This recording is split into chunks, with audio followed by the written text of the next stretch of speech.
मला माहीतच आहे की आम्ही आदासा फिरायला गेलो होतो. तिथे मी 2 व्हिडिओ बनवले होते. दोन्ही व्हिडिओ मी गाण्यामध्ये बनवले होते. पण मनोज भाऊची फर्माईश आहे की हा व्हिडिओ मी माझ्या आवाजात रेकॉर्ड करावा. तर हा स्पेशली त्यांच्यासाठी. चला आपण व्हिडिओला सुरुवात करूया.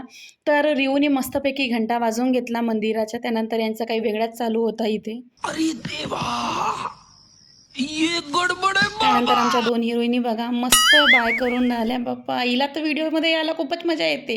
मस्त वाटते हिला, खूप सुंदर. त्यानंतर इथलं रम्य व्ह्यू खूप सुंदर होतं. आमचे दिलीप कुमार बघा पिंक शर्टमध्ये मस्त चालून राहिले आणि मस्त स्माईल पण मस्त देऊन राहिले. त्यानंतर आमचे 2 राजेश खन्ना बघून घ्या. एक मस्तपैकी हाय करत आहे आणि एक बघत आहे आणि असा रम्य व्ह्यू होता आदासाचा. खूप काही चेंज झालेला आहे आता आदासामध्ये. मी खूप वर्षांनी गेली होती.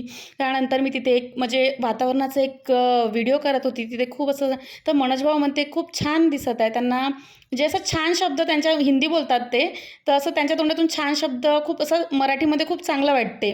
खूप असं व्ह्यू आणि रम्य खूप सुंदर असं वाटत होतं तिथे. त्यानंतर तिथे शिबिर पण चालू होतं. रक्तदानचं वगैरे तिथे शिबिराचं काहीतरी सुरू होतं. सगळ्यांनी तिथे रक्त वगैरे दान केले. आम्ही नाही केले कारण आमच्याकडेच कमी आहे. त्यानंतर हिची स्माईल बघा तुम्ही.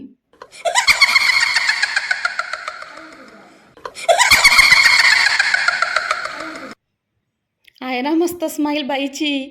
त्यानंतर भूक लागलेली होती. भूक लागल्यानंतर तिथे भेल वगैरे बनवून घेतली. भेल होते ठीकठाक होती आणि सगळ्यांनी व्यवस्थित खाऊन वगैरे घेतली भूक लागल्यामुळे. त्यानंतर आम्ही घरी नाही काय म्हणते त्याला आईस्क्रीम वगैरे घेतल्या तिथे. आणि हिचं बघा हे तर लहानच आहे आमच्याकडली सर्वात. त्यानंतर घरी जायसाठी निघालो होतो तर पाण्याने हजेरी दिली. त्यानंतर आम्ही एखादी झोपडी शोधली. त्या झोपडीमध्ये गेलो. भेटूया नेक्स्ट व्हिडिओमध्ये. बाय.